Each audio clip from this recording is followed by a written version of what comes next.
Hello students, we have given a question.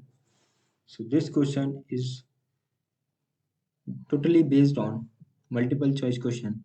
So let's read the question and try to solve it. So question says when a solid is heated, its length changes according to the relation L equals to L naught into 1 plus alpha del T, where L is the final length and L naught is the initial length and delta T is the change in temperature and alpha is the coefficient of linear expansion.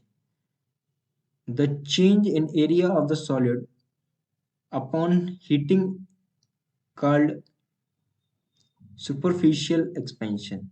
The area changes according to the relation A equals to A naught into 1 plus beta del T, where A is the final area and A naught is the initial area and beta is the coefficient of areal expansion.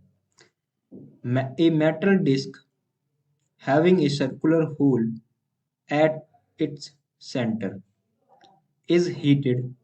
If the metal expand on the heating, the diameter of the hole, अब इसको complete करना है, increase होगा या decrease होगा या फिर unchange रहेगा या फिर increase decrease depending on the matter.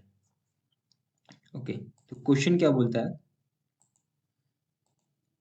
Question कह रहा है अगर कोई भी एक सॉलिड को हम हीट करते हैं तो लेंथ जो है वो कौन से रिलेशन से चेंज होती है?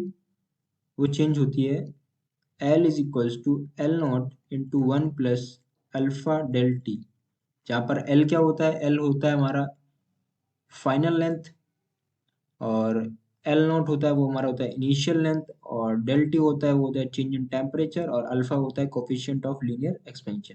सिमिलरली जब एरिया की बात करते हैं तो एरिया के एक्सपेंड होने पर बोलते हैं सुपरफिशियल एक्सपेंशन.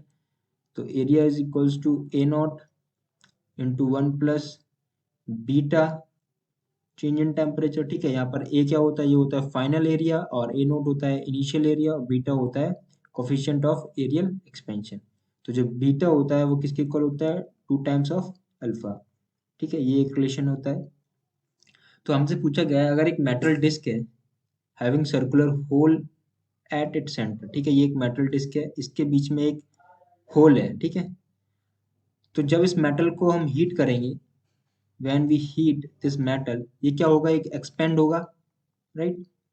एक्सपेंड होगा तो मतलब इसकी डायमीटर क्या होगी? डायमीटर का जो रिलेशन आएगा वो क्या होता है?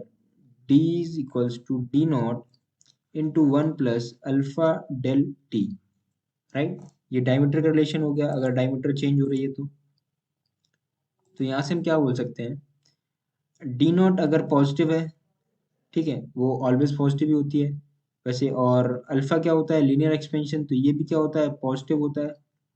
ठीक, और चेंज इन टेम्परेचर मतलब हीट कर रहे हैं तो जो T2 माइनस T1 होगा, तो T2 जो होगा वो ग्रेटर देन किससे होगा? T1 से होगा, तो ये भी क्या होगा? पॉजिटिव होगा.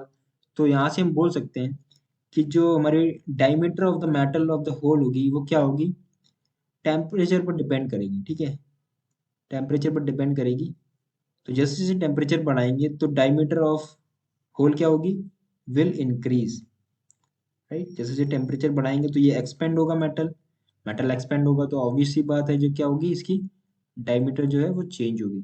तो हम कह सकते हैं कि इसकी डायमीटर क्या होगी?